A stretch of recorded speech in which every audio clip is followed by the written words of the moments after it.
es el origen del Belén, quién lo inventa, quién se lo idea, ¿no? Sí, la idea general es que San Francisco inventó el Belén, pero hay matices. Eso es lo que vamos a ver. Normalmente se piensa que es San Francisco de Asís el que inventa el Belén. El caso es que sí que es verdad que siempre que se piensa en el Belén uno piensa que San Francisco de Asís es el que lo inventa, y lo que sucede ese año de 1223 en Asís es lo siguiente. El día 29 de noviembre San Francisco está en Roma para pedir la aprobación de la regla de la orden con el Papa Honorio III, y muy cerquita de allí había una capilla, que es la capilla de Santa María la Mayor, que posiblemente San Francisco visitara. Esta capilla, que es esta de aquí, fue construida por el Papa Sixto III. Y en el origen de la construcción de esta capilla está también por qué llamamos a la Misa del Gallo la Misa del Gallo. Y es que antes del Papa Sixto III, la primera misa solemne de Navidad era justo después del canto del gallo, el día de Navidad, el día 25. Pero el Papa Sixto quería enfatizar la maternidad divina de María después del concilio de Efeso en 431 contra la herejía de Nestorio, que pensaba que Cristo no era una persona y dos naturalezas, sino eran dos personas, dos naturalezas, y la Virgen era solo madre de Cristo como humano. Entonces, en ese concilio se enfatiza y se declara el dogma de la maternidad divina de María, y el Papa Sixto quería hacer una celebración que honrara a la Virgen en la víspera. Entonces, hay vísperas solemnes el día 24 y la primera misa solemne después de esas vísperas.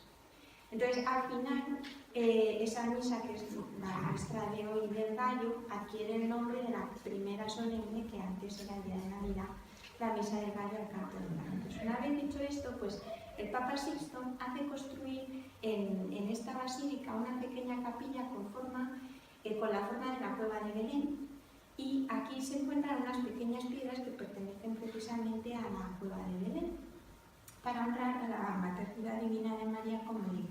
Entonces, San Francisco es muy probable que visitara esta capilla y que eso le sirviera de inspiración para lo que se le iba a ocurrir hacer el día de Nochebuena de aquel año 1223. Entonces, he traído el texto con la descripción de lo que sucede, que lo cuenta el biógrafo de San Francisco, que es Tomás Celano. Entonces, lo voy a leer porque mejor que yo pues lo cuenta él, que para eso estuvo allí. Dice: digno de recuerdo y de celebrarlo con piadosa memoria es lo que hizo Francisco 3 años antes de su gloriosa muerte, cerca de Grecho, el día de la Natividad de nuestro Señor Jesucristo. Vivía en aquella comarca un hombre de nombre Juan, de buena fama y del mejor tenor de vida, a quien el bienaventurado Francisco amaba con amor singular, pues siendo de noble familia y muy honorable, despreciaba la nobleza de la sangre y aspiraba a la nobleza del espíritu. Unos 15 días antes de la Natividad del Señor, el bienaventurado Francisco le llamó, como solía hacerlo con frecuencia, y le dijo: si quieres que celebremos en Greche esta fiesta del Señor, date prisa en ir allá y prepara prontamente lo que te voy a indicar. Deseo celebrar la memoria del niño que nació en Belén y quiero contemplar de alguna manera con mis ojos lo que sufrió en su invalidez de niño, cómo fue reclinado en el pesebre y cómo fue colocado sobre heno entre el buey y el asno. En oyendo esto, el hombre bueno y fiel corrió presto y preparó en el lugar señalado cuanto el santo le había indicado. Llegó el día de alegría, de exultación. Se citó a hermanos de muchos lugares, hombres y mujeres de la comarca. Rebosando de gozo, prepararon, según sus posibilidades, cirios y teas para iluminar aquella noche, que con su estrella centelleante iluminó todos los días y años. Llegó en fin el santo de Dios, y viendo que todas las cosas estaban dispuestas, las contempló y se alegró. Se prepara el pesebre, se trae el heno y se colocan el buey y el asno. Allí la simplicidad recibe honor, la pobreza es ensalzada, se valora la humildad, y Grecho se convierte en una nueva Belén.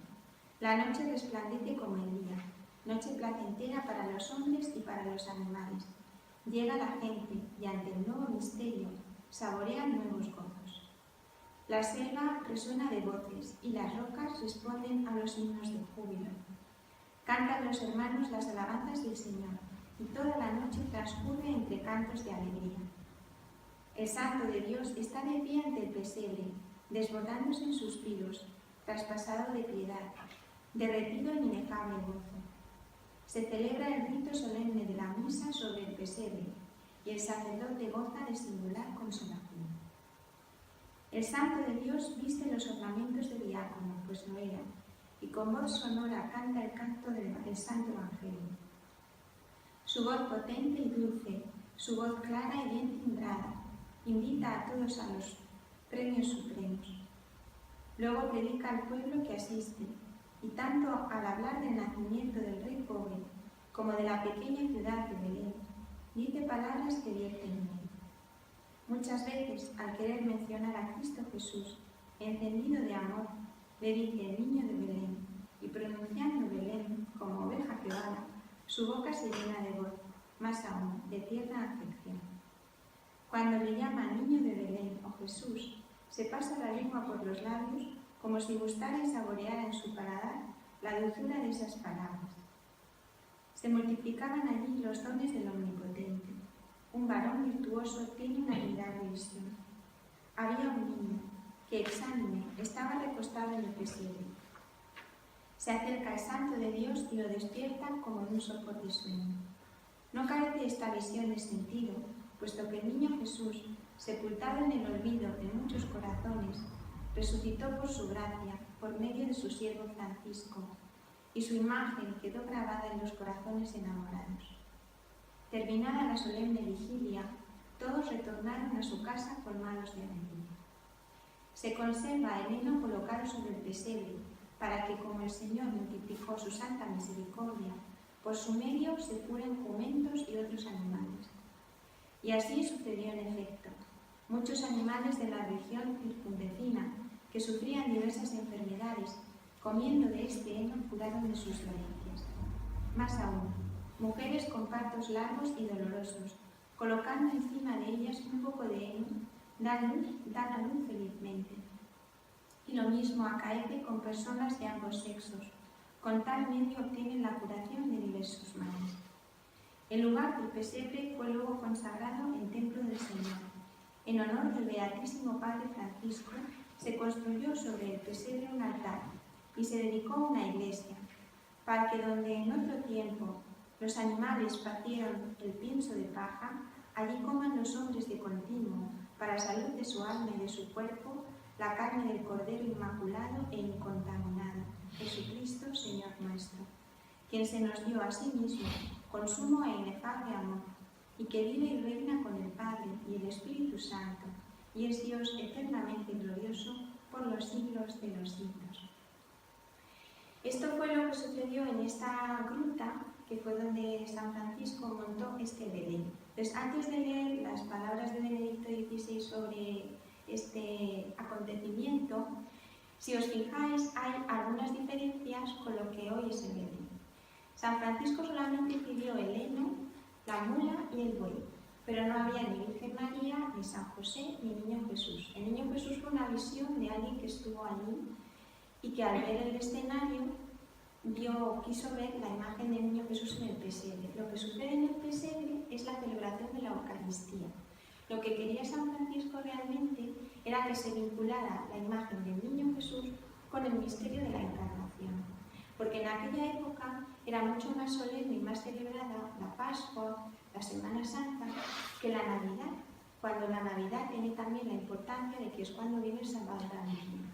Por eso este hombre tiene esa visión, porque recupera la imagen de Jesús niño que se había perdido hasta ahora. Entonces, la intención principal, como digo, de San Francisco era recuperar ese sentido de unión entre el misterio de la Encarnación, lo que se celebra en Navidad, y el Niño Jesús. Que se viera en el Niño Jesús el misterio de la Eucaristía que celebramos. Por eso, la realización posterior de este altar. Aquí tenemos a San Juan Pablo II justamente en ese lugar. Y Esa intención de San Francisco fue la que supo ver también Benedicto XVI en uno de sus discursos. La noche de Greccio devolvió a la cristiandad la intensidad y la belleza de la fiesta de la Navidad y educó al pueblo de Dios a captar su mensaje más auténtico, su calor particular, y a amar y adorar la humanidad de Cristo. Este particular enfoque de la Navidad ofreció a la fe cristiana una nueva dimensión. La Pascua había concentrado la atención sobre el poder de Dios que vence a la muerte, inaugura una nueva vida y enseña a esperar en el mundo futuro. Con San Francisco y su Belén, se revive el amor inerme de Dios, su humildad y su benignidad, que en la encarnación del Verbo se manifiesta a los hombres para enseñar un nuevo modo de vivir y de amar. Gracias a San Francisco, el pueblo cristiano ha podido percibir que en Navidad Dios ha llegado a ser verdaderamente el Emmanuel, el Dios con nosotros, del que no nos separa ninguna barrera ni lejanía. En ese niño, Dios se ha hecho tan próximo a cada uno de nosotros, tan cercano, que podemos tratarle de tú y mantener con él una relación confiada de profundo afecto, como lo hacemos con un recién nacido. Francisco de Asís llamó a la Navidad la fiesta de las fiestas, más que todas las demás solemnidades, y la celebró con inefable fervor. Besaba con gran devoción las imágenes del niño Jesús y balbuceaba palabras de dulzura como hacen los niños. Pues lo que quería despertar con estas palabras, tanto de Celano como con el relato de la historia de San Francisco y de Benedicto, es que la presentación que sigue ahora y también la celebración nuestra de la Navidad, cuando ponemos el Belén y cuando lo miramos, que en ello recuperemos ese espíritu de San Francisco, además de verlo como un elemento que decora, que adorna, que acompaña, pues que lo veamos realmente con la entidad de que recuerda y rememora ese misterio de la Encarnación, que celebramos además cada día en la Eucaristía. Y es que hay antecedentes de motivos navideños antes de que San Francisco le diera este nuevo impulso a esta escenografía. Tenemos esta pintura y os pregunto ¿de qué año puede ser esto? 300, 200 años. Justo. De 180 a 200 se calcula que es esta pintura. Está en la catacumba de Priscila en Roma. Bueno, pues, esta es la primera representación o una de las primeras representaciones de la Virgen María colocada como ahora la vemos en los belenes, nimbada, con el niño, se distingue un poquito, y con el niño Jesús en brazos. Pues esto se considera como el primer motivo navideño que aparece dentro del arte cristiano. Hay un personaje también a nuestra izquierda que se ha considerado como Isaías. Los estudiosos ven en este personaje Isaías porque aparece como con una mano indicando, o sea que por esa actitud se descarta a San José, y se recuerda en el versículo del libro de Isaías 7, 13, 14 cuando dice: «Oíd pues, casa de David, ¿os parece poco cansar a los hombres que cansáis también a mi Dios? Pues bien, el Señor mismo va a daros una señal. He aquí que una doncella está encinta y va a dar a luz un hijo y le pondrá por nombre Hermandad». Pues a esa profecía es a lo que se supone que alude esta imagen, considerada como uno de los primeros motivos navideños. Pero luego también hay antecedentes de estos motivos en el arte románico, sobre todo en España. Aquí tenemos los capiteles del claustro de San Juan de la Peña del siglo XII, anterior al suceso de San Francisco, que fue en el XIII, y en este claustro vemos en el primer capitel está el nacimiento. Los capiteles tienen el espacio que tienen, estamos en el siglo XI, con lo cual las imágenes hay que echarles un poco de imaginación para distinguir. Ahí vemos a la Virgen María que está tumbada y encima aparece como la cuna con el niño. Se distingue un poquito. Y luego, en el segundo capitel tendríamos la anunciación del ángel a los pastores. Así que lo vemos mejor porque se le ven perfectamente al ángel las alas y los pastores que están detrás.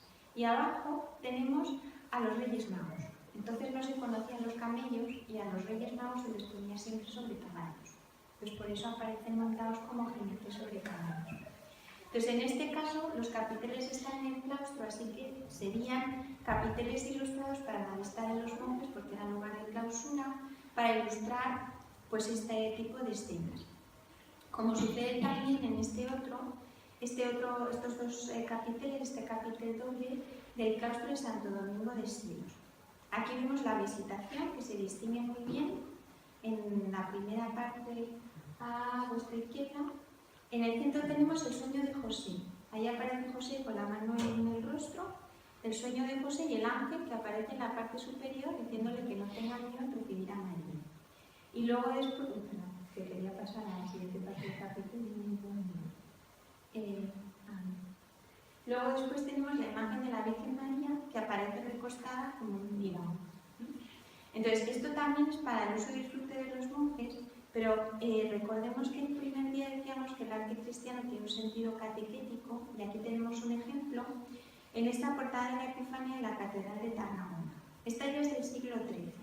Entonces, hay que fijarse en el capitel del centro, del parteluz, se llama esa pieza que parte la puerta en dos. Pues en ese capitel tenemos estas escenas, que constituyen la adoración de los magos. Vemos también ahí a los Reyes Magos, que aparecen con los caballos. En esta época, a los reyes todavía no se les representaba a Baltasar, Melchor y Gaspar con uno de ellos de color, porque no se había descubierto tanta parte del mundo como después cuando aparece Baltasar negro. Y aquí lo que se simboliza con los Reyes Magos son las tres edades de la vida nuevamente. En el románico, hasta que en el Renacimiento aparece la inclusión del rey Baltasar negro, que ya representa la Epifanía, es decir, la presentación de Dios a todos los pueblos. Aquí se representan las tres edades de la vida. Y ahí tenemos a la Virgen María, que aparece con el niño, y uno de los reyes, el adelantado, que ya ha llegado con su ofrenda ante el niño Jesús, y distinguimos ahí detrás también a San José. Se supone que la primera representación de un Belén con todas sus figuras de carácter exento la encontramos en el 1290 en este pesebre de Arnolfo di Cambio, que era un arquitecto que trabaja en Florencia y realiza estas figuras precisamente para la Catedral de Florencia, pero hoy están ubicadas en Santa María la Mayor, donde está la capilla, donde recordemos había esa pequeña gruta recordando. Estas primeras figuras exentas son fijas, es lo que distingue estos primeros belenes de los nuestros. Estos están siempre puestos, no se quitan y se ponen en Navidad. Y este es el antecedente, por ejemplo, este otro precioso belén, ya posterior del siglo XV, de Andrea de la Robia, que está en la Catedral de Volterra. Pues estos belenes son, como digo, fijos para tenerlos siempre puestos. Y empieza, si volvemos otra vez al primero, al del 1290, pues un poquito después, en el año 1330, las monjas clarisas, es decir, las herederas de San Francisco, pues empiezan a introducir una hermosísima costumbre que es la de adorar al Niño Jesús. Esto lo hacen las clarisas napolitanas, empiezan a adorar al Niño Jesús y ellas tienen una costumbre que luego después se arraigó también en España gracias a Santa Teresa, que la he traído aquí, os la voy a contar porque me parece muy tierna y muy bonita, y es que ellas vivían el Adviento con mucha ternura. Primero realizaban la canastilla mística, que se llamaba. Entonces ellas tenían que entretejer y elaborar una canastilla para acoger al Niño Jesús. Luego, a partir del día 16 de diciembre celebraban las jornaditas, y era que procesionaban por todas las celdas con una imagen de San José y otra de la Virgen María, parándose en cada celda como si buscasen posada antes de llegar al portal de Belén. Esto las monjas de clausura, que parece que están de clausura y se aburren, pues no. Luego después, en el día 18, se celebraba el día de la expectación, el día de la de ahí el nombre de la Virgen de la Y ahí empiezan ya a cantarse los primeros villancicos. Después, cuando ya se aproxima cada vez más la Navidad, cogen al Niño Jesús y lo van haciendo pasar por cada una de las celdas. El día que la monja en cuestión tiene al Niño Jesús en su celda, pues ese día se retira en oración. Y esta procesión por las celdas del niño acaba en la celda de la Madre Superiora y ya llega a la Navidad. Esto es el día 23. Luego, el día 24, ya colocan las monjitas al Niño Jesús que ha estado procesionando con el que han estado rezando en el portalito de Belén. Y el 1 de enero lo entronizan, lo visten y empiezan a aparecer los llamados manolitos, que son niños Jesús pequeñitos, pues engalanados con sus bordados y sus brocados y demás. Y entonces adoran adoran el nombre de Jesús. De ahí los manolitos de Emmanuel, que hemos dicho antes que era Dios con nosotros. Esto es lo que hacen las monjas con el niño Jesús, y a partir de aquí empiezan la costumbre de adorar al niño Jesús. En España también van a ser los franciscanos los que introduzcan la costumbre ya del Belén un poquito más adelante, de esta costumbre de adorar al niño. Tenemos en primer lugar esta capilla del Hospital Provincial de Palma de Mallorca. Ya estamos en el siglo XIV, donde aparecen las escenas principales, la escena principal del Belén con los principales personajes: San José, la Virgen María, algunos ángeles cantores. Luego en España tenemos también de estos primeros el Belén de la Catedral de León del siglo XV, donde aparecen también esos personajes principales del misterio y la representación de la ciudad de León en el fondo. Luego tenemos este otro precioso Belén de coral que se puede contemplar en el Monasterio de las Descalzas Reales de Madrid. Se desconoce al autor, sabemos nada más que es del siglo XVI y está hecho con coral de verdad, un coral auténtico. La imaginación pues llegaba a todos los límites. Pero si volvemos de nuevo a Nápoles, la cosa empieza a complicarse. Entonces empiezan a aparecer figuras de todo tipo, de toda condición. El Belén se hace un verdadero escenario a partir sobre todo del siglo XVII, XVIII, y vemos aquí la representación principal del misterio con la Virgen, San José y el niño. Y después tenemos aquí los Reyes Magos, que suben por la montaña con todos los dones. Aquí tenemos el anuncio a los pastores. Hay una gran riqueza de personajes, con la peculiaridad de que estos personajes ya no van vestidos como en la época original, sino como iban los napolitanos en aquellos tiempos. Para, como dijimos también en la primera sesión, contemporaneizar la escena y que los espectadores se metieran en lo que estaba sucediendo. Y aparecen pues distintos elementos de la vida cotidiana, de la vida del día a día.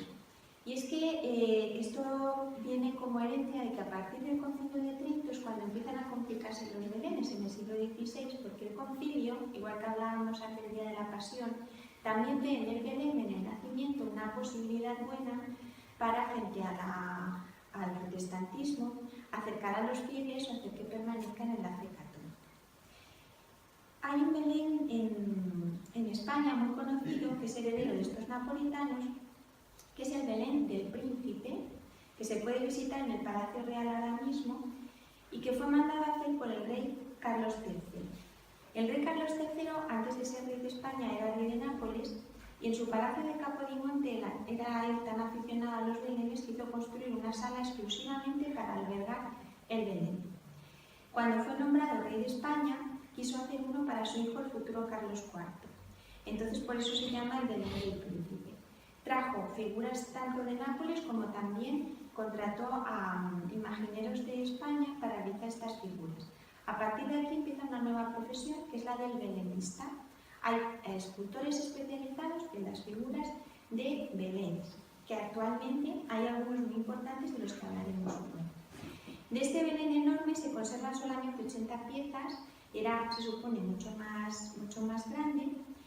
Las figuras se hacen normalmente de estos belenes napolitanos con un entramado de alambres y luego se van cubriendo con estopa y después se hacen los vestidos. Y dentro de estos belenistas hay especialistas. Unos hacen los vestidos, otros hacen las figuras, otros hacen los objetos, otros hacen las arquitecturas. Cada uno tiene su parte. Y de estos belenes napolitanos en España tenemos muchos y muy buenos, sobre todo en Madrid. Este es el Belén napolitano que se puso en el ayuntamiento en el año 2012. Se puede ver cómo están trabajados los ropajes, con cuánta delicadeza, con cuánta riqueza también. Porque es que los belenes no suscitan solamente afición entre los monarcas, sino también entre los nobles. Y los nobles se hacen realizar también para sus casas, para sus palacios, este tipo de belenes. Vemos los detalles costumbristas, las vestiduras características de la época en la que nos encontramos, en el siglo XVIII. Aquí ya tenemos a Baltasar negro, simbolizando esta aparición, esta presentación de Dios a todos los pueblos. Vemos ahí los detalles con que están hechos la cacharrería, las alfombras, los tejidos con los mercaderes. Y aquí tenemos este otro, que es de Cardona, que este fue el que estuvo el año pasado en Madrid, en el ayuntamiento. Aquí lo vemos por el otro lado, que es donde se encuentra el misterio. Entonces, si os dais cuenta, las arquitecturas desde luego nada tienen que ver con lo que supuestamente había en Belén en aquella época. Y es que en el siglo XVIII se descubren unas ruinas clásicas, las ruinas de Herculano, de Pompeya y de Paestum, y los artistas se inspiran en estas ruinas para hacer aparecer un nuevo estilo arquitectónico, que es el neoclasicismo, que copia estas arquitecturas. Entonces, los belenistas es lo que ven, ese tipo de arquitecturas que ven en aquella época, desconocen lo que había en Belén. Así que lo que realizan como fondo son estas columnas que recuerdan esas ruinas descubiertas en aquella época.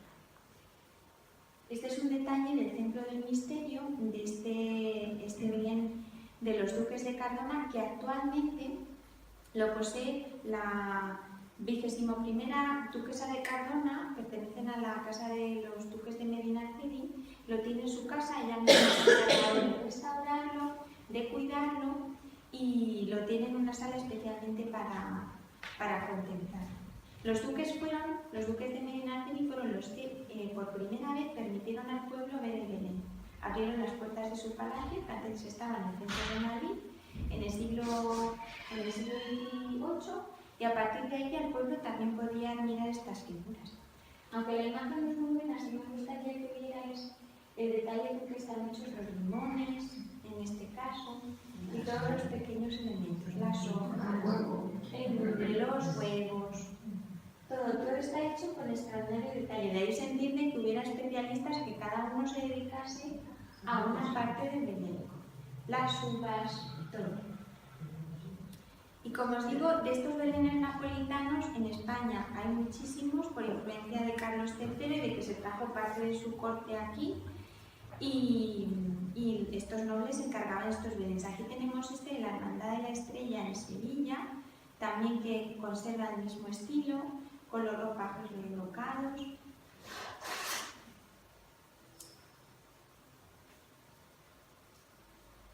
Este otro de la Fundación Cajasol, también con el mismo estilo, este es un poquito más sobrio.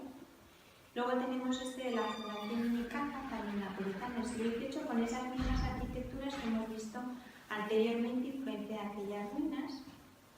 Luego tenemos este otro que está en la Catedral de Santo Domingo de la Calzada, en La Rioja. Y otra peculiaridad de estos belenes es que eran tan aficionados también a las escenografías y al teatro que cada año el belén se colocaba de una manera diferente. Es decir, las figuras cada vez se colocaban en un lugar, en una posición distinta, para que se viera más riqueza, más juego teatral. Y este es el napolitano que está en las Descalzas Reales. Este también se puede visitar junto con el otro de Coral. Entonces, fijaos, estas fotos son muy buenas, fijaos en los detalles con que están hechos y cómo en este caso las arquitecturas reproducidas están más acorde con la que posiblemente hubiera en Madrid en esta época, aunque también aparecen esas columnas clásicas. Y a partir de la aparición de estos belenes napolitanos, escultores españoles ya consagrados también se dedican a hacer belenes, como es el caso, por ejemplo, de la Roldana, que era una mujer, que era escultora allá por el siglo XVII. Cuando empiezan a penetrar esos primerísimos belenes napolitanos, pues aparecen estas pequeñas escenas realizadas también por los artistas españoles, como esta, por ejemplo, de Martínez Montañés, que pertenece a un retablo. Pero uno de los belenistas más importantes y afamados de España va a ser Francisco Sarcillo. A Sarcillo le conocemos sobre todo por los pasos de Semana Santa, y en la contemplación de estos belenes vemos la gran maestría de este escultor en que era capaz tanto de despertar la devoción en los pasos de Semana Santa, como también con una espiritualidad totalmente distinta, que es la que se transmite en los belenes, que invitan más que al dolor y a la compunción, pues al recogimiento, contemplando alegre y con gozo la venida del niño Jesús. Lo que caracteriza a los belenes de Saltillo son sobre todo la representación de muy distintos tipos humanos. Aquí tenemos al niño, los ángeles, y aquí tenemos este personajillo, también propio del siglo XVIII de la época. No he encontrado detalles más pequeños para que veáis ese retrato de los distintos tipos humanos, pero era una de sus características. Y Saltillo se va a basar siempre en el Evangelio de Mateo para realizar estos belenes. Ahí vemos en la arquitectura la representación de un palacio de la época, también del siglo XVIII. Y nos preguntaríamos, o yo por lo menos lo haría, ¿hay belenistas en la actualidad? ¿Alguno tiene en mente a alguien, algún nombre actual, un belenista conocido y famoso, que tiene apellido de mes del año? Sí, por dar pistas, que además es de nuestra diócesis y tenemos que estar muy orgullosos y contentos. José Luis Mayo, eso es. Actualmente, bueno, hay que decir que el Belén que hay ahora en el ayuntamiento, aunque es de José Luis Mayo y pues está muy bien, es un Belén nada más que de 40 figuritas, cuando los que han venido siendo hasta ahora eran más de 200 y eran estos belenes napolitanos. Está en un rinconcito ahí en el ayuntamiento, apenas se ve, pero bueno, está. Pues José Luis Mayo es el belenista más famoso que tenemos ahora en España. Es de nuestra diócesis. Pertenece a la parroquia de San Isidro del Labrador, que está ahí en Zarza Quemada. O sea, que su hija Ana Catequisa ahí, que estudió también Historia del Arte, en fin, que es una persona súper accesible y muy agradable. Y José Luis Mayo lo que hace son un tipo de belenes completamente distintos a los que hemos visto hasta ahora. Son belenes arqueológicos, es decir, son belenes en los que, pues, según sus propias palabras, ha puesto todo lo que ha investigado, estudiado, leído y visto de cómo eran las arquitecturas del Israel, del Belén de aquella época, cómo eran las vestimentas, cómo eran incluso las costumbres para elaborar los instrumentos, los enseres, cómo están dialogando las personas, qué es lo que están haciendo, si recogen agua de una fuente, si como la mujer del fondo lleva el cántaro en la cabeza. Él se ha basado sobre todo, su principal fuente de inspiración, dice él mismo, es la Biblia. Intenta, como digo, ser lo más riguroso posible. Claro, yo por lo menos me preguntaba, preparando la charla de hoy, que ahora vemos los belenes napolitanos y decimos, bueno, están adaptados a aquella época y uno los ve bien, pues artísticos, pero ¿cómo sería adaptar a nuestra época un belén ahora? Nadie lo tomaría en serio realmente. Entonces, esta aportación de José Luis Mayo de hacerlos arqueológicos, que es más o menos lo que hacemos todos en nuestras casas, intentando reproducir los ambientes lo más fielmente posible a la época, pues la verdad que es bastante bueno. Vemos ahí los detalles. La Virgen María o bien aparece, como es habitual, con el niño en brazos, pero si os fijáis, en este, por ejemplo, aparece sentada como en el suelo y en otros que hemos visto antes aparece reclinada, porque él lo que quiere dar a entender es que la Virgen acaba de dar a luz. Entonces no está sentada, erguida y tan tranquila, sino que está cansada, agotada del parto y aparece o bien sentada aquí, pues agachadita, o bien tumbada, como hemos visto en el video. Y para terminar, contemplando este precioso niño de José Luis Mayo, querría acabar con un villancico que cantaban aquellas monjitas que estrenaron con tan buen hacer la costumbre de adorar al niño Jesús. Y es un villancico muy sencillo, muy tierno, que a mí me ha gustado mucho. ¡Ay, qué niño Jesús tan lindo! Estándolo yo mirando, siento yo no sé qué. ¡Qué niño tan precioso! Le tengo yo mucho amor, tan que me roba el corazón. Permíteme que te diga que eres un ladronzuelo, y eso que no levantas ni 4 palmos del suelo. Me has robado el corazón, yo de ti me he enamorado. Ya me vuelvo a mi mesón, pero ya también sin corazón. Pues nada, espero que sobre todo recuperemos ese espíritu franciscano y de las monjas, de la ternura y, como decíamos hoy en la antífona de las vísperas, que queramos hacernos como niños para contemplar al niño como merece, con la profundidad del misterio que es este de la